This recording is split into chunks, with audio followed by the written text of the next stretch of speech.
reparations. And so until they commit to giving us our reparations, we need to commit to being in these streets.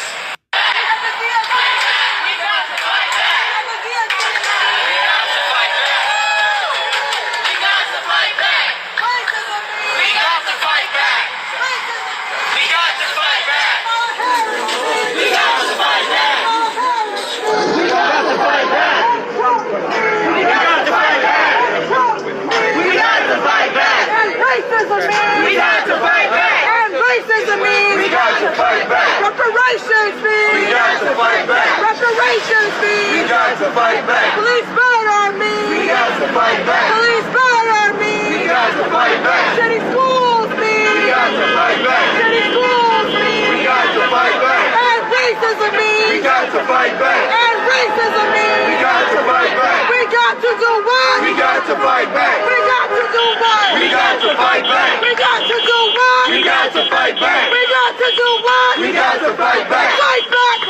Fight back. Fight back. Fight back. Fight back. Fight back. Fight back. Fight back. Fight back. Fight back. Fight back. Fight back. Fight back. Fight back.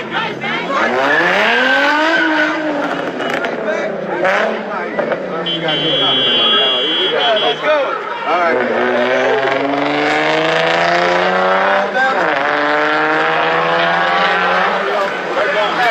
Sorry about that.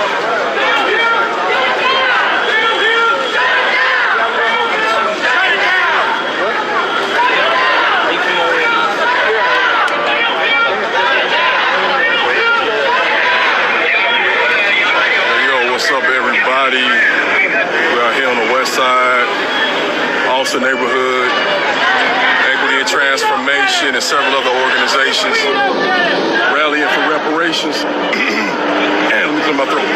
Out here rallying for reparations. The passage of HR 40. HR 40, of course, is just saying start studying reparations so then we can continue to get reparations, all 5 pillars as described by the UN. So this is going on, of course, during the DNC because the Democratic Party needs to make it clear that they support this and stand for this, y'all. Cannot continue to be overlooked constantly every election.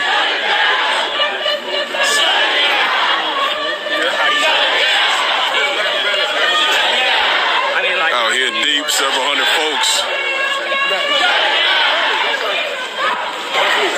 Shut it down!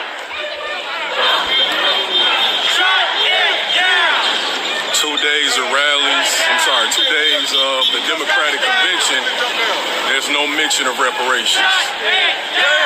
Why is that? 2 days, on the 3rd day, will there be a mention of reparations? Racial justice, economic justice. What up, bro? How you feeling, man? Nice to meet you.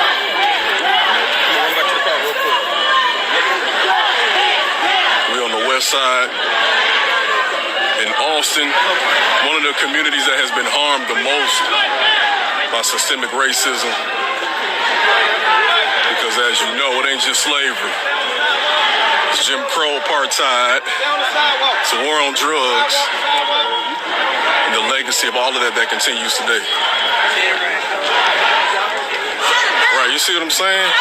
They ain't say one thing. I got some more commentary on that coming soon. When I get myself settled after this. 2 days of a rally, several hundred speakers, no mention of reparations, no mention of HR 40.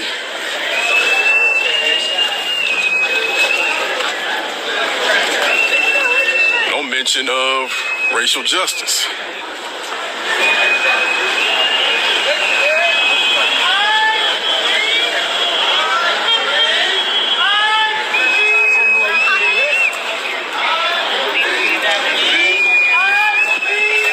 So let me know what y'all think, though. It's just something I've observed. Something I've observed. I've been watching, I've been listening. I've been paying attention. I believe that we will win! I believe that we will win! I believe that we will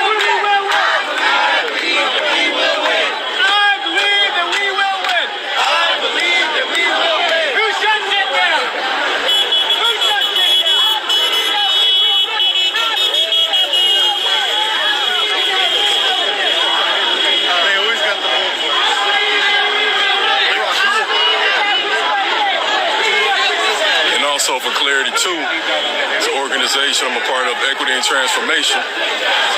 Been fighting for reparations. We didn't just start doing this. The primary focus for those who've been following my content for a while is war on drugs reparations. Now we talking about the whole thing, the continuum. Shut it down! Shut it down! Shut it down! Shut it down! Shut it down! Shut it down! I see y'all. I see it. I see it. I see the commentary. Appreciate the feedback. Appreciate the feedback. We out here. We out here.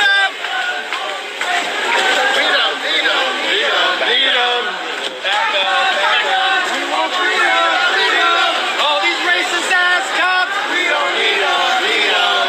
Back up, back up. We want freedom, freedom. All these racist politicians. We don't need them.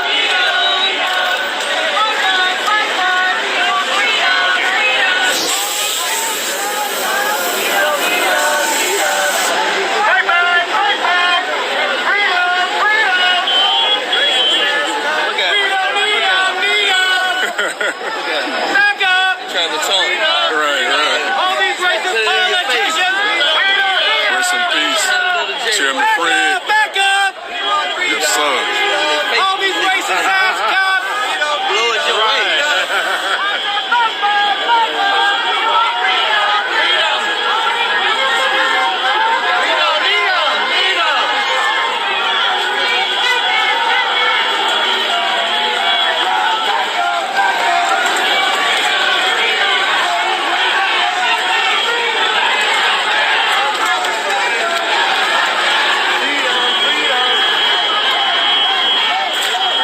But y'all tell me though, how y'all been feeling about the ENC so far? Y'all let me know.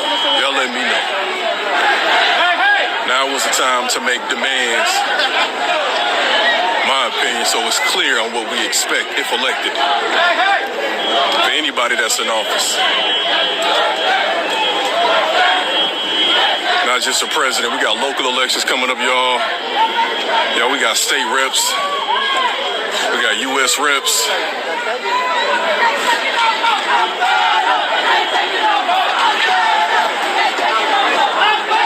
Yes, indeed. We are definitely entitled.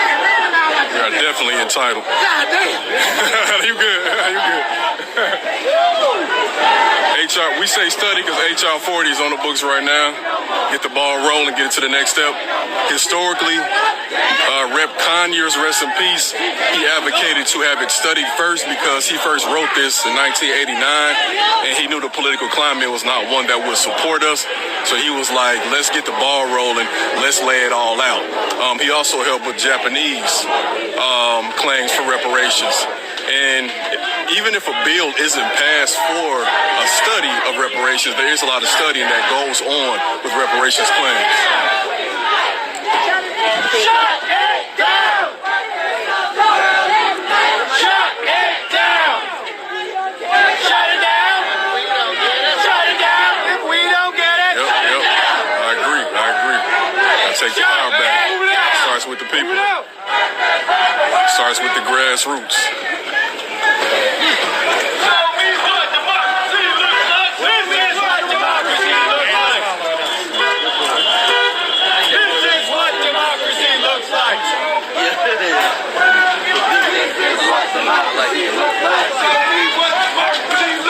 This is what democracy looks like.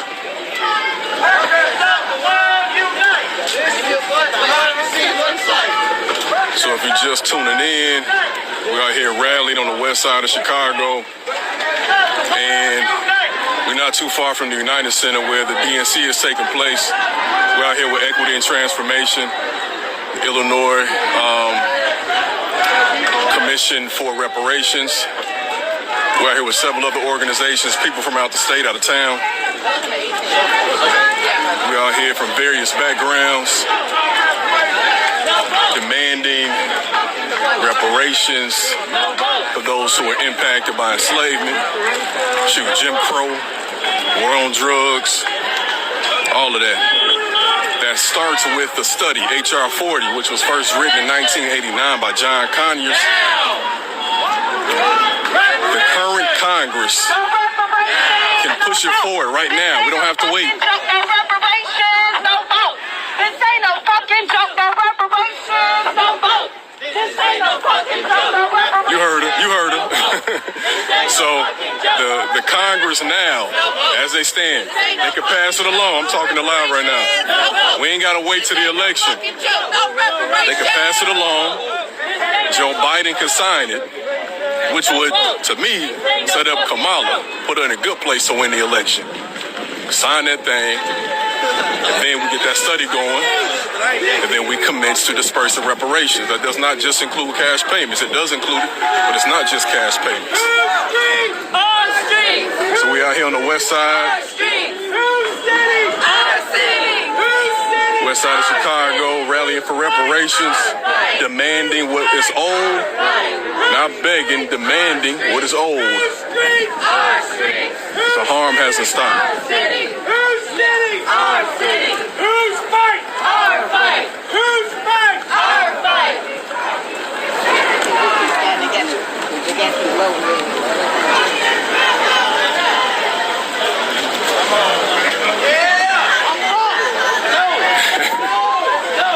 Do y'all think it's gonna happen? Y'all think it's feasible?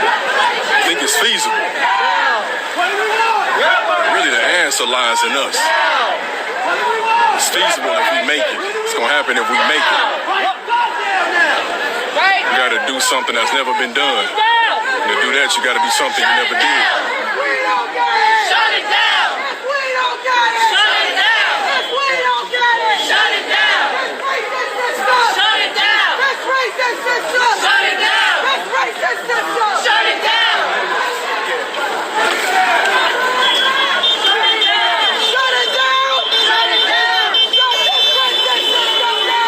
Support your favorite politicians and also tell them what you demand and expect. The truth of the matter is, though, if you don't let them know up front what you expect, that relationship ain't gonna go the way you expected. Relationship with anybody, romantic partner, friendship, you gotta be clear on what your expectations are up front. Otherwise, it's doomed. Otherwise, they're gonna take advantage of you. Otherwise, they're going to abuse you.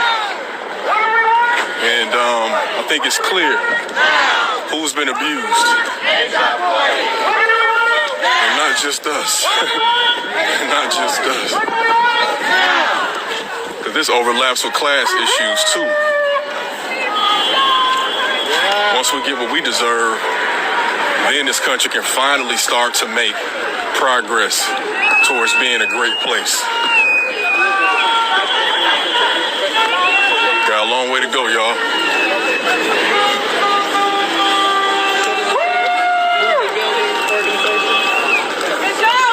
So if you're tuning in, make sure you follow along. Equity and Transformation. Their page is EAT.org Chicago.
real good story, y'all.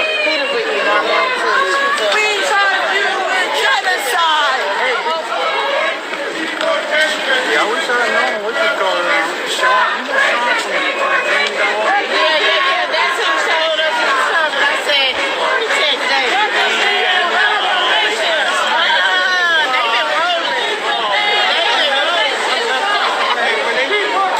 We demand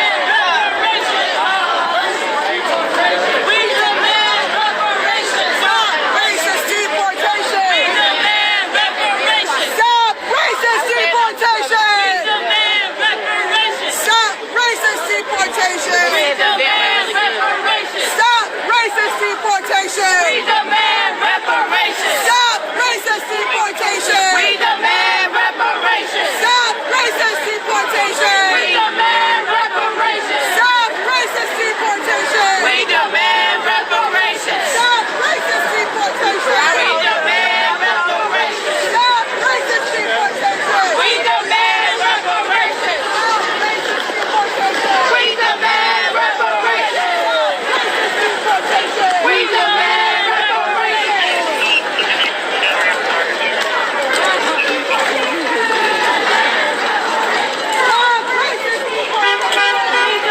Oh, thank you. Appreciate it. Somebody just handed me some water. That's love right there. That's love. I need that. I need that.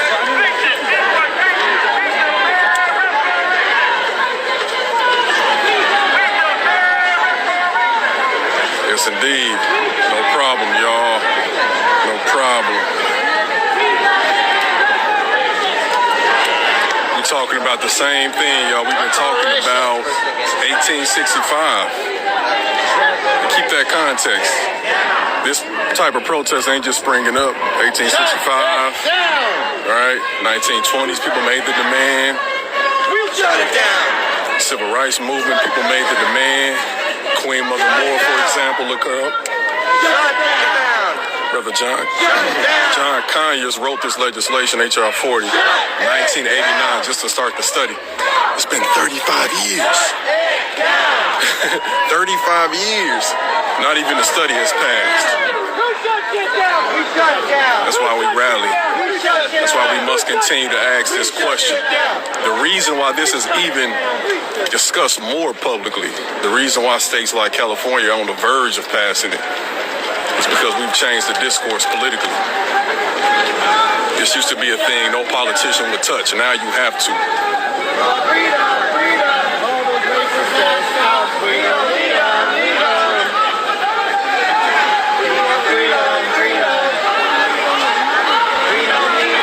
Nobody said they wasn't gonna vote.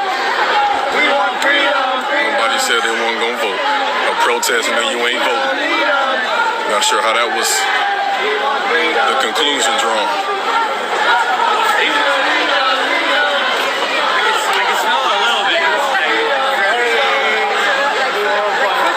And no, Trump won't do that. We ain't going. But no, I'm not saying don't vote. This is a rally for reparations.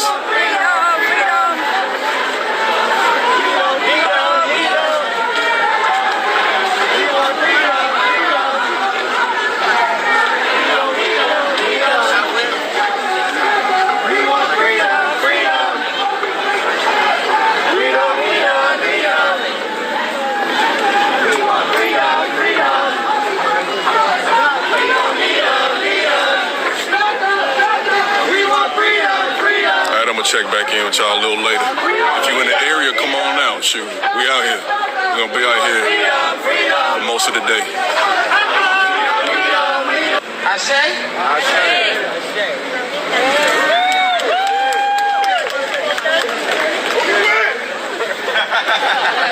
You know, what's happening first? What's happening, people? How you doing? How you feeling? Maragani and Jay Masate Sana, what's up? What's the news? What's going on? Alafias, Blackamerica, all of that, my people. So, since I came up here from Florida to be here with y'all, all the way up from Florida. I'm up in Florida because since I've been here in Chicago, I see how territorial y'all are. Who's on the west side, who's on the south side. Like, you can't have a conversation about anything without somebody somebody reference the south side, north side, east side, west side, I get it. So I represent for the dirty south. Yes, sir. The dirty south, thanks to Goody Mob and Cool Breeze. I represent for the dirty south. Word. And last year I was here at Evanston in December, and we had a conversation with Brother Darrell in Cobra in December. And he said, DNC's coming here, we got to do something. I said, I'm with it. Whatever y'all do, I'll be there. And I'm here. I've been speaking at different events for reparations, and I'm here now. Right. One of the things that's so important to me, but it's already been lifted up, is the 5 forms of reparations. That is the calling card for understanding this movement, the 5 forms of reparations. Cessation and non-repetition, restitution. And when we talk about restitution, in my mind, it talks about what it would look like before the crime happens. So we're talking about restoring ourselves to our ways of being, our African cultures and traditions. That's what was also stolen from us, not just money and resources, but our languages, our ways of being. And we want to get back that as a part of our reparations movement. But what I really wanted to leave you with is, as a little bit seasoned organizer and activist, you know, the reason why I'm so excited about coming is because one of the things we've done all of the work. Cam laid out all of the work that's been done and how we move cities, how we move states, Illinois, New York, California. We've moved all of these cities, Evanston, right up the road from New York. But we still haven't moved to the point of getting reparations. And so what I say is necessary is 2 things. 2 things. One is that we have to be more clear on what we want. There's no reparations package that's been put out there yet. I've seen different things. There's a template plan, there's a few other things, but not a detailed, comprehensive package. And we want to work to organize and put that together, number 1. Once we have that, then we go to DC. We come to DC a million strong. We come to DC and say we're not leaving. We don't do it on the weekend. We got lazy with some of these marches and protests. Who can tell me when the March on Washington was? What day of the week was the March on Washington? Wednesday, I think. Wednesday. Saturday, Sunday, I hear suggestions. Wednesday is actually the right answer. Wednesday, we have to do it on a weekday. That's what Martin Luther King talked about. You have to confront power. You let people know we're serious. The Million Man March was also on a Monday. They know that we're serious when we're taking our time during the day of our lives, not going to work, not doing those things that we normally do, to show up for what we want during the week, not on the weekend. We have to disrupt and shut down DC and shut down Chicago and shut down Atlanta until we get our reparations. That's what it's going to take. We got to have the plan, and then we got to be willing to put our bodies on the line. All right. Thank you very much. Real quick, just want to know we just got some more waters up here in the front. So if you need some water, stay hydrated, stay safe. Next, we're bringing up Mr. Ernest Krim. Brother Krim. I'm sorry, organizing, we always have to make sure we leave you what's next in the organizing. So from 2:30 to 6 today at the DuSable Museum, the reparations strategy meeting being led by Cam and Movement for Black Lives and other organizations. So we encourage you after this to come by there to lend your voice. So what's the next steps after the DNC leaves from Chicago? What's the next steps? What are we going to do next? So that meeting is at 2:30. Y'all might be still marching, but it'll go on to 6. So come on through. I think that's right. 2 to 5. 2 to 5. And there'll be a watch party also from 6 to 9:30 at the DuSable Museum. Thank you for your time. Family, the time is now.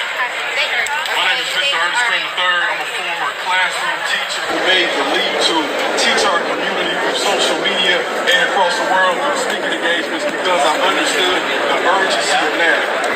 The time I spent in the class, I realized that they were conditioning our kids to not understand the importance of this movement. Every year I was in the class for 12 years, I taught the importance of rectifying what the harm was that happened to us. I would teach enslavement and I would show a chart that showed everyone who got reparations in our country. And then when it came to us, you saw $0. Through the 2010s, I taught about this time and time again. But the issue was our education departments do not prioritize teaching our children this, because it can't just be one of us, because they know if we begin to teach our babies this from a young age, then it becomes a demand. If we start teaching our kids this at 6 years old in first grade as opposed to memorizing the pledge, well, by the time they 18, 12 years and they graduate and they can vote, they demand the same thing we're demanding now. This is not an education system, y'all. It's like Carter G. Woodson said, it's a miseducation system. See, we have to understand, y'all, that we talk about who got reparations. 1988, Japanese Americans who rightfully deserved reparations got reparations 40-some odd years after they harm happened. One of the allies they had was a brother named Representative John Conyers. That was 1988. The year after that, John Conyers, with the help of Japanese Americans who organized the day, said we have to get the ball rolling for reparations. He understood in the 80s that the consciousness of the collective in this country was not ready to just say, give people cash immediately. So he commissioned a study to say, we have to figure out what is exactly needed, y'all. Y'all, that was 1989. That was 35 years ago. And we're still talking about the same thing. We didn't even say give reparations yet with that bill. We said just study. Imagine yourself waiting 35 years to study for that exam you were supposed to study for 35 years ago. Well, you didn't get your diploma because of that. 35 years for the study. We talking 1865, we were demanding 40 acres and we knew there were 400,000 acres put aside for us. Lincoln was assassinated, Andrew Johnson said, no, we good on that. 400,000 acres, but who got reparations? The former enslavers. They got repaired for losing us who they viewed as property. Y'all, we're talking 159 years since enslavement ended. The time is now, y'all. Yes, sir. We're talking from 1865 with Black Code. We're talking Jim Crow all the way to 1968. We're talking 103 years of Jim Crow part-time. The time is now, y'all. Come on, y'all. We're talking Black Wall Street. We're talking the Chicago race ride. We ain't getting no reparations for that either. We're talking about Rosewood. We're talking about Bronzeville. We're talking about the west side, the south side. The time is now, y'all. Because right after the Jim Crow era supposedly ended, then we get the war on drugs, right? And it's been 0 years since the war on drugs has ended. Y'all, the time is now. See, if you look at the DNC manual and you scroll down and when they talk about racial equity, there's a very small blurb that says that they want to support H.R. 40, the study for reparations. It's been 2 days in the DNC. I ain't watched every single bit. I watched some of it. It's a little too much for me. A little too much. But correct me if I'm wrong. I ain't heard nobody mention reparations yet. The time is now, y'all. What they waiting for, they must be waiting for us. See, the problem is we have to make sure it's not just us that's aware, it's everybody else. And I'm going to close on this, y'all, because this is very important. I was reading this book, and it was talking about the re-enslavement process with education, right? And they talked about with re-enslavement through education, one of the most important things they wanted us to focus on was just simply trade and not enough on our knowledge. And they said one of the things that hurt the process was black folks during this time in the 1860s, 70s, and 80s would start to flee the South. Now we know great migration, that's why a lot of us here, right? They said they decided to threaten them and force them to stay put in the South by using armed guards, armed white men, right? Yeah. Okay, police officers, right? And here's the most important thing you got to understand.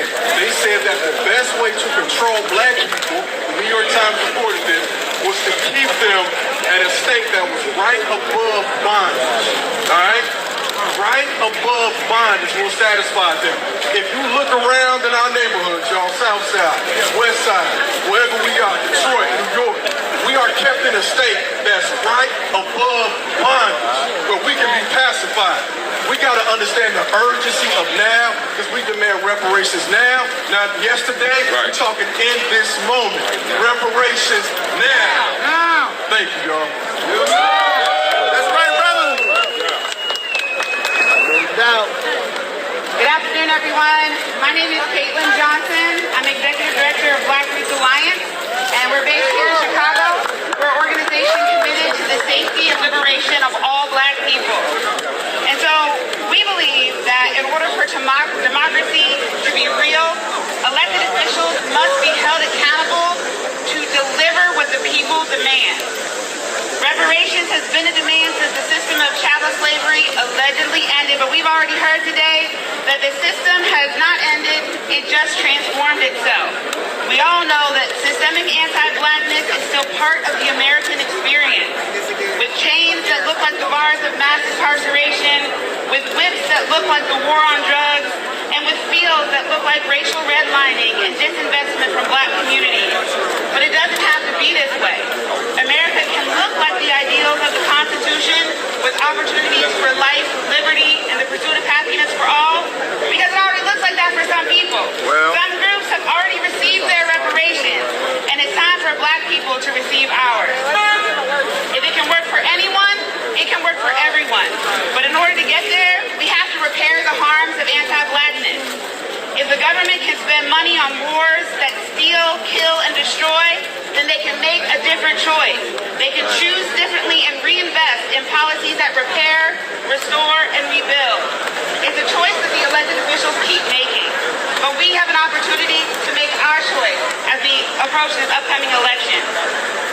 I don't know why you're here today, but I'm here because I'm here to stand in the gap as a bridge between the past and the future, being able to stand on the shoulders of my ancestors and hold space for my descendants. I'm here for all black Chicagoans, all black people in the United States, and recognizing this is a global priority, but we have to move locally, we have to move federally, and we need to make it happen today. Thanks for coming out. Let's keep this momentum going. We'll see you in the street.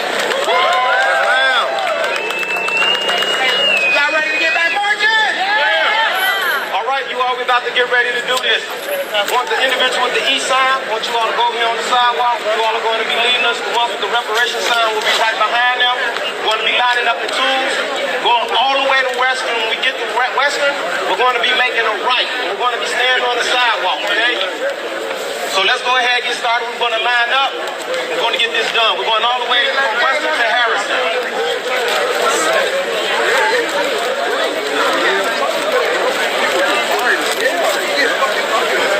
All right, y'all, we're gonna start. Don't undercut yourself, right? They need to understand what are all of the harms that occurred, because of course chattel slavery is one piece, but then you got right after that you got black codes, you got sharecropping, you got the war on drugs, you got redlining, you got mass incarceration, right? And so for me, you can make them fast forward if you want to, but in reality, what they need to do is really go back and look at the history of black folks, identify what the harms were, and cut the check. You get what I'm saying? But don't make them skip that, because they can just make up a number, right? My thing is, do the study, identify the harms, produce the proposals for repair, right? And so that requires the commission. People question, like, why they got to have a commission? Why you got to have a study? Because it's necessary, right? We can't just guesstimate on this. You know what I'm saying? We need to know the facts. And so I'm gonna say that. I'm gonna go ahead and pass it to Carl. Yeah, this just real quick, man. Just touching on with Dr. Kajan and putting the comments, man. Yeah, it is all psychological. It's always been a psychological warfare to break us mentally as a people. But one of those things, man, I was discussing today was that and Alonzo had touched on this, even the financial part. We especially where I'm at, Joliet, there's no more black community. I don't mean it's not places where black people live. There's places where black people live, but there's no black ownership. It's not one area where black people mostly own. You know what I mean? The residences in that area where there's a black-owned store, where there are black businesses that's in that one community where the black dollar could recirculate and add value to that community, right? And so when we talk about reparations and people talk about trying to get the bag, they have to understand first that every single time that our economy, that we have built a stable for an economy financially, it gets stripped away from us. But yet today, we are the number one spender. We are the support for everybody else's economy. Our black dollars supports everything. You know what I mean? And so, it's great. Hey, Ernest, you got a charger? Yeah. Keep talking. I got you. Keep talking. But our dollar supports everything.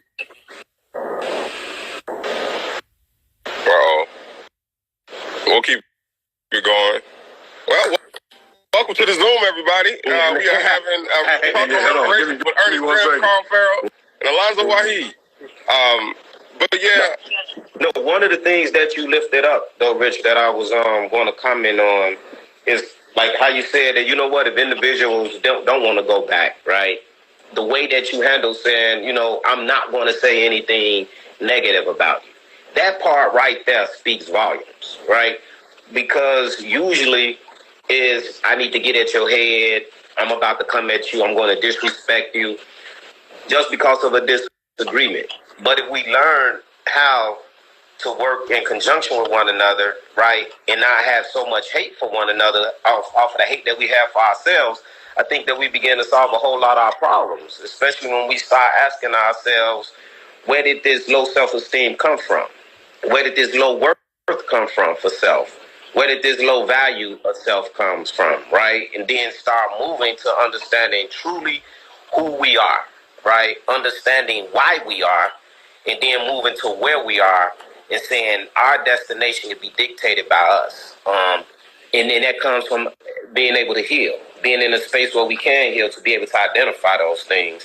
And with that, we're able to move forward. But as long as we're not addressing it and we're continuing to do any and everything else except that, we'll stay in this perpetual state of staying exactly where they want us to be, right? Yeah. Allowing them to lead us, govern us, all right, and not just understanding truly and wholly on who we are. Because again, it's in a broken mind state, and it's time to repair that harm.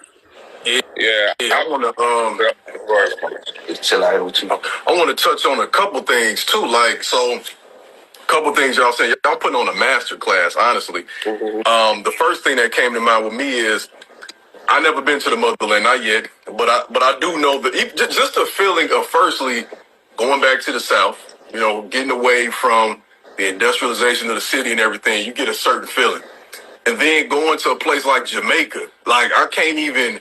And that's not even where we from, but just me going there twice, the feeling, the people, the way it looks, I would imagine that's you know, a sample of what it feels like to be back home.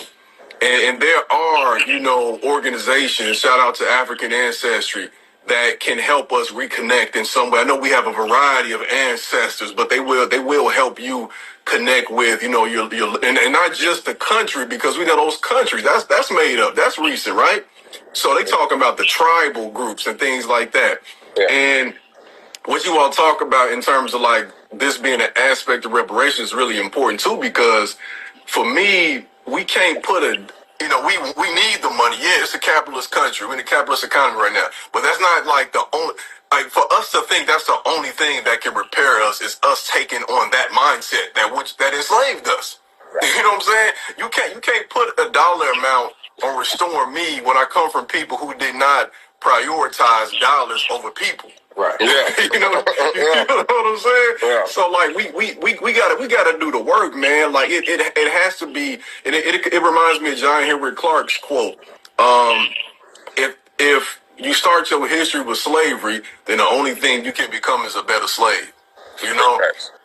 So what we are here is important, but we also have to understand, like you said, remembering those people who were forced on that ship. And I think about that often whenever I do work, whenever I'm, you know, reading these narratives, or, you know, Dr. Daniel Black has a very good novel on what that experience was like called The Coming that I would recommend everybody to read. And that book is so powerful. I don't know if y'all ever read a book that is so triggering to you, you got to just stop. Like the book ain't that long, but I'm like on the last few pages and I've had to stop so much because he's reimagining what that experience was like on the ships and when we got here as we were being sold.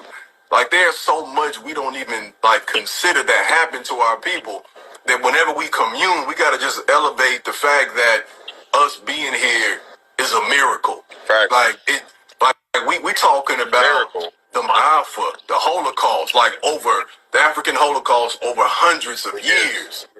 And we have people here that are alive and we in our right mind and we persevering and we fighting. So the work that Equity and Transformation is doing and what we're doing collectively, y'all, is of the utmost importance, and I look at it as something that's continuing or starting a new cultural tradition. You know, because like the work that you all are doing, that we're doing collectively in terms of going back to the motherland and creating new practices. Like we do yoga and equity and transformation, right? Somatic. Yeah, we do somatic. Brother, breathe. Man. We do all of those things. Yeah, we do all of those things. It's just, I mean, I feel like everything that you're bringing up is super important. And as we continue to lift up the ancestors, right, I'm super, that's a very important piece to me. You know what I'm saying? To be able to piece that story back together. So I'm excited. I think one thing I want to let folks know is on the Zoom is that right now, right, Biden has HR 40 sitting on his desk that has already passed the House and the Senate. That means the Republicans said okay. The Democrats, House and Senate, said okay. And this man has refused to sign this document, right? And it's HR 40 written by one of our comrades. His name is Cam Howard, right? And it would establish a commission, right, to actually explore reparations. It ain't even the check. It's just the first part, like what we did in the city of Chicago to create that commission, right, to study and explore reparations. And this man has not signed it, right? So when you go to the voting booth, I want y'all to think about that, right, along with everything else, right? But this bill is sitting on this man's desk and he refuses. And he knows, and for anybody that's not black, right? There was a report that was just released on the color of wealth. Shout out to Derek Hamilton, Dr. Amara Enya. But they put out this report that talked about the wealth in black communities, right? And so the average white family, the wealth was around $212,000. No, the wealth in the white community is like $212,000. Latinx was like $40-something thousand.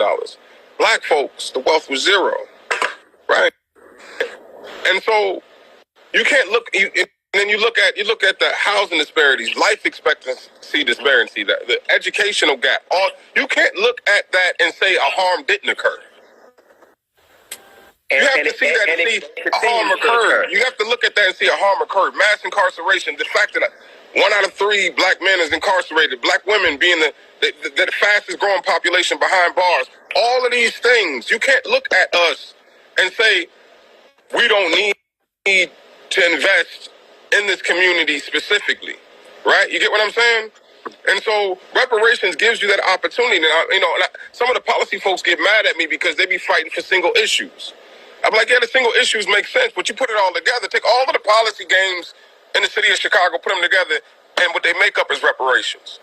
So don't piecemeal our shit and then come oppose our shit. You get what I'm saying? You can't say, yeah, we need criminal justice reform, but we don't need compensation. You can't say we need treatment, but we don't need restoration. You can't say that we need, we believe in equity and transformation that we need it all, right? We believe that we need compensation. We believe that we need restitution. We believe that we need rehabilitation, right? And then the big pillar that's at the end of it is guarantees of non-repetition. We need to ensure that system of mass incarceration, that goes to the 13th Amendment. People fighting that campaign right now, right? And so, end the exception is the name of the campaign. But if you really want to end the exception, you advocate for reparations. Because if you advocate for reparations, guess what? They got to amend, right, the exception. Because there's a guarantee of non-repetition. That means they will not repeat the same thing over again. So, for me, I feel like reparations is that full picture. It is all of the policies. It's the criminal justice. It's the economic justice. It is all of the pieces in one policy for me. And that's what excites me about reparations, and it's why I'm continuing to be in this fight. Man. I know, right? Y'all over here spitting. But what you bring up, I don't think I ever considered that. I didn't know HR 40 made it that far. I don't think I knew that. And for a group of people to have gone through what we have gone through, and for people to still oppose reparations or even just to study to get started, that shows you the depths of how people have been miseducated. We often talk about the miseducation of the Negro and everything, and that's an aspect too. But we don't often talk about the miseducation of non-black people in this country. You know, we're talking white folks and everybody else that are learning implicitly and directly sometimes to be anti-black in this country, because this should be something that everybody is behind, you know? And it makes me wonder too, because like I think we also should elevate this. Hopefully Rich can get back on. But like y'all are doing something very historic. Well, we are, but y'all leaders. You know what I'm saying? But like when I saw the news of the Reparations Task Force being established in Chicago, man, that's huge, right? That's like that's a big deal. I mean, you think about third largest city in the country. You look at the work that California is doing, but that's a whole state, right? We don't have that type of support statewide yet in Illinois, but this is leading the way. So can you speak in any way to how that came to be and what this actually includes? Yeah, so first of all, I want to say thanks for shouting that out. A lot of things have been just going on where we have been getting a lot of progress and winning in a lot of areas. With the Black Wellness Cohort, which I spoke about, this is our second year that we've launched. The Chicago Future Fund just came on a second year of that. And we was able to give direct cash payments to individuals that was formerly incarcerated. Looking at from before that, the Survival Economies report that came out to actually let individuals know that we're not just talking about this, right? We're going to do the research to show and prove that what we've been knowing forever is actually true. And we've been surviving off of nothing and figuring out a way to do that. But it all has accumulated, which is now we're looking at that has now been put forward. The mayor of Chicago has signed the executive order to make sure that the study for reparations is going to go ahead and be moved forward, right? It's not like we're about to sit back and wait for this or, going to vote on it. It's like, no, I'm signing an executive order so we can go ahead and get this done. And then with that, now, once the study is there, like Rich said, we're not going to short ourselves. We want to make sure that everything is done the right way. All right. But now we can start looking at what is it really going to look like for Chicago to be able to have reparations. This is real now. So again, I want to thank you for lifting that part up, because there is a lot of moving pieces. There's a lot of work going on here at Equity and Transformation, but that has been a major win.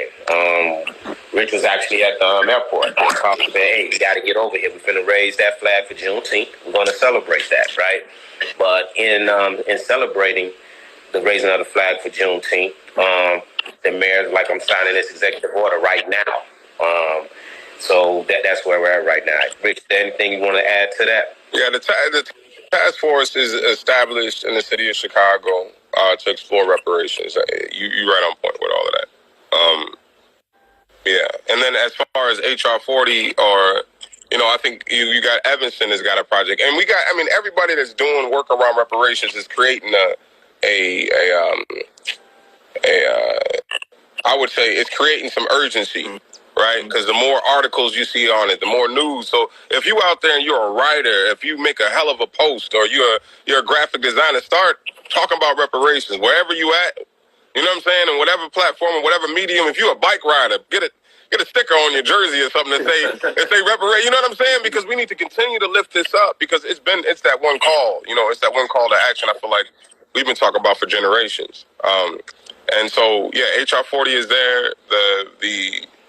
The California has also established a commission and completed a study, I believe, and the results of that study are out. Yeah, and folks plug in, and you can also join, become a member. You know what I'm saying? I'm always going to throw that out there. We have we talk about reparations, and we hold forums and hold space for that all the time. Things like that. Yeah, and I would say, for people that's listening to this right now, right? What does it look like to be able to truly realize and live a full and thriving life, right? Without limitations, without operating in scarcity, without operating in fear, that individuals can come and just take you away. Often when I'm out and I'm speaking about reparations, I would ask individuals, people of color, to just ask themselves, think about coming over to a country as capital, and then realizing this is a capitalistic society. Everything is based on you being at the bottom, and only your only purpose here is to make sure that their life is better. And that's why I always ask that question, saying, no, break that. What does it look like for your life to be better, right? Without the only reason for you being here is to provide for somebody else's life to be better. So I would ask each and every one of y'all to ask that question to yourselves today.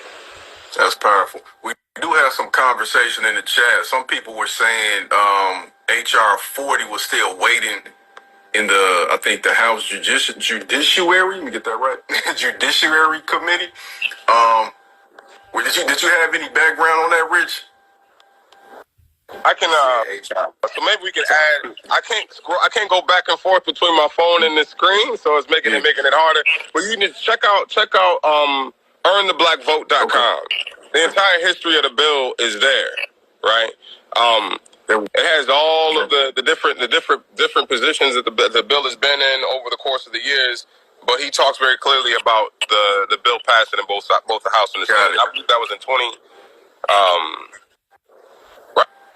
Right, it's been during the Biden administration. Okay. And I think that person put HR 52, so I don't even know if we're on the same page with that, but I just want to make sure we got that out there. So earntheblackvote.org, you said? .com. Is it .com or .org? Well, they'll figure it out. Yeah, they'll figure it out. It'll correct them. Yeah. But I like that too, in terms of, like, as we get ready to wrap up, like the fact that, I mean, we know this is necessary, especially on the federal level, but these things don't happen unless it's a grassroots effort first. And going to our history, I always will pinpoint the fact that even when women, or we could say white women, got the right to vote in 1919, like, that started in 1870 with Wyoming. Like, and it took like almost 50 years for that to become something that was national. So we got to start, city by city, county by county, state by state. And of course, then we get that, that thing on the federal level done. So now, with that said too, y'all, like, how can people join Equity and Transformation? We are based in Chicago and Joliet, but how do people get involved here, and if they're not in the city? They can go to www.eatchicago.org, and all you got to do is click that membership link, sign up to be a general member, or you can sign up to be an ally. The other piece is that the third cohort will be coming to Joliet for the Black Wellness piece in August. So if individuals want to sign up for that, they can go in there and they can sign up. The other part, though, it is real easy. Again, go to that website, hit us up, and it's not like we're afraid to talk to people. As you all can see, we're right here. Yes, indeed. Yes, indeed. Hey, and then, man, before we get out of here, I just want everybody to understand, because it's a lot of people who still, even though we just came on, our purpose was to come on here. I really wanted to hear you three talk, because you all y'all real knowledgeable, about everything that's going on. Inspiring to me. And with that being said, it's still people who don't understand the importance of organizing and the steps of organizing, right? So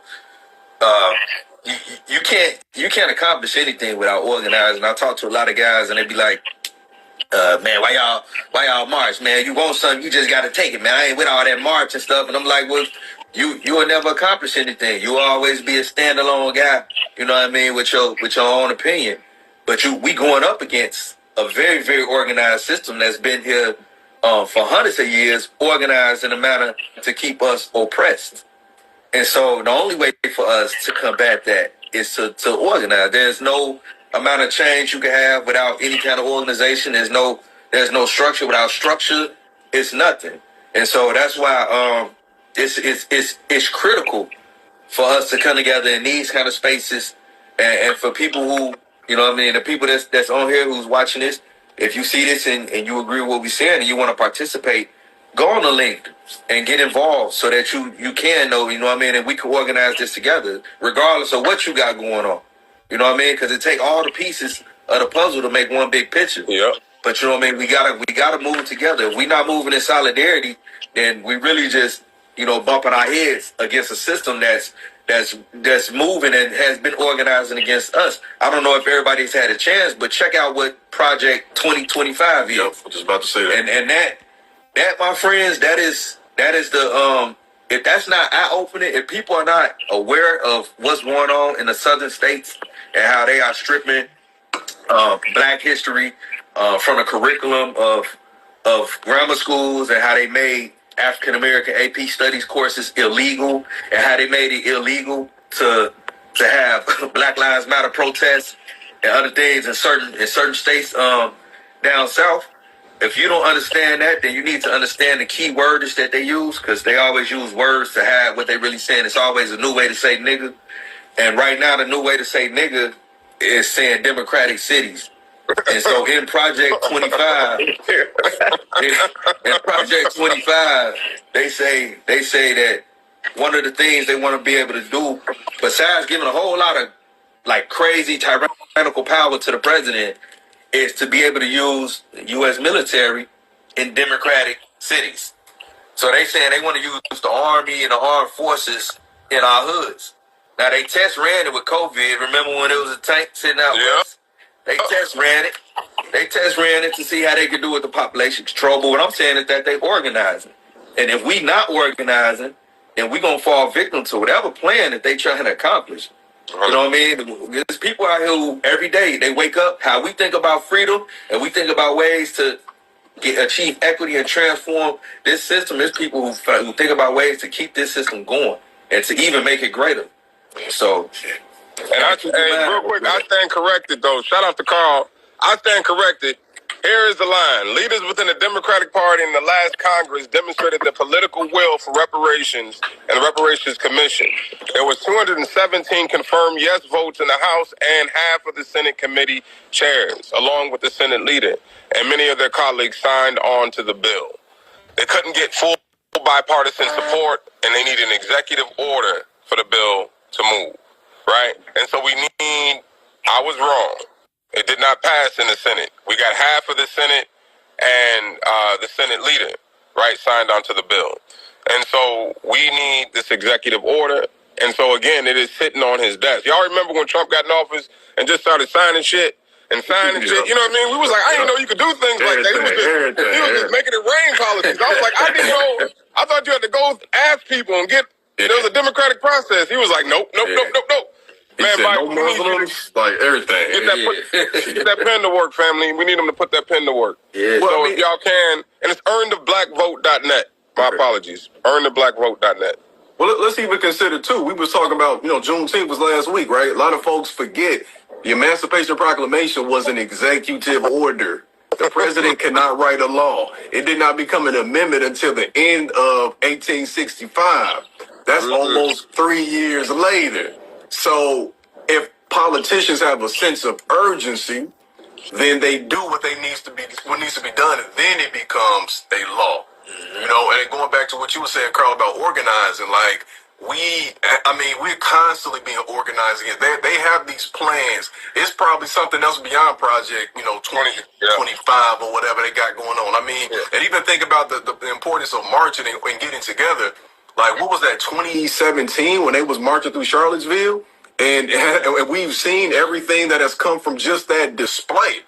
Like, the King and them was marching because they knew the power of the media and television, because they wanted everybody to see what was happening. So we come together and we march so that we can meet like-minded people, then we can use that energy to do what's being done on a regular basis with equity and transformation. Yeah. And that was the nice way to say that. Ernest know what he's doing. And so we'll be in tune with all of y'all. But I do appreciate, this opportunity to come on here and build. And continue to lift up this work. Carl, thank you so much for, your leadership on this intervention. You know what I mean? Like, you put this whole thing together like, man, Rich, I'm gonna do a whole month. I was like, all right, cool. You know what I'm saying? Hit my line, let's do it.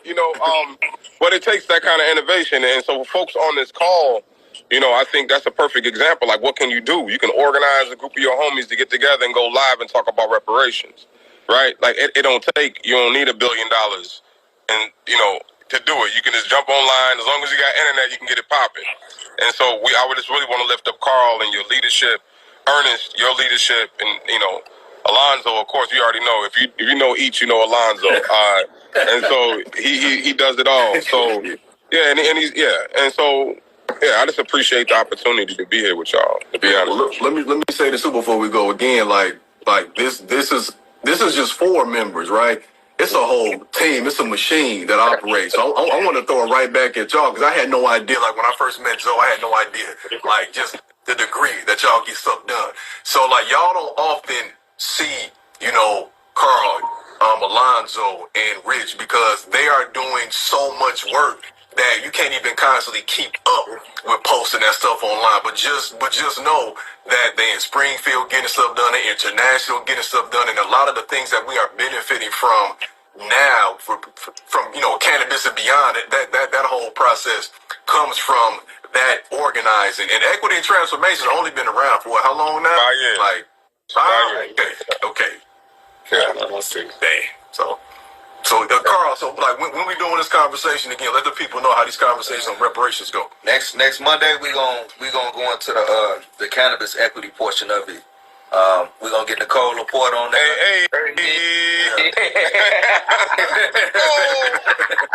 Hey, and I bumped into this lady, man, who I'm looking up, man. Her name was Mary.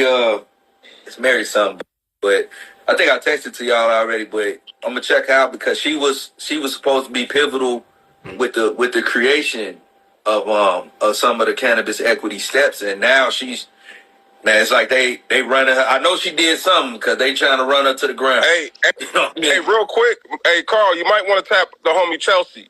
She in the comments right now on that for the call with Nicole. Yeah, because they just got done. Marijuana Justice is there. Shout out to Marijuana Justice. If he got Nicole and Chelsea down, I will be lit. It's gonna be up. I'm just gonna be the one in the comments cheering them on. Hit up Chelsea here, and you see in the chat. Yeah. Okay. Said Mary Pride. Yep. Yeah, that's what I'm talking about. Chelsea, you know her? Yeah, that's the homie. So yeah, that's the what? That's the homie. And so please connect if y'all can and sync for the next one. Because the work that's happening, that the Marijuana Justice is involved in, they had some recent victories, but it's been a long fight. And I feel like every policy does a little bit better than the next. You know what I'm saying? And they're carrying the torch, right? So it was Cali, then Chicago, then New York did it better. You know what I'm saying? And now Marijuana Justice got it. You know what I mean? And they're moving. So please tap in. Hey, and what's each Instagram? It's Eat Chicago, right? Is that it? It's Eat Org Chicago. EAT Org Chicago. Okay, I see. Okay, Eat Org. So yeah, make sure y'all follow. I'm typing it in the chat too. Follow Eat Org Chicago. Check out the website as well. Tap in with us, y'all. We getting the work done, y'all. These brothers and sisters are really doing it. So yeah, man. So thank y'all for tuning in and joining us. We're gonna make sure we save this, run it back. This insight was tremendous. Got a lot to consider moving forward. You want to ask something else before we hop off, Carl? Just tune in next week, same time, 6 p.m. We're going live. Yes, indeed. Peace, y'all.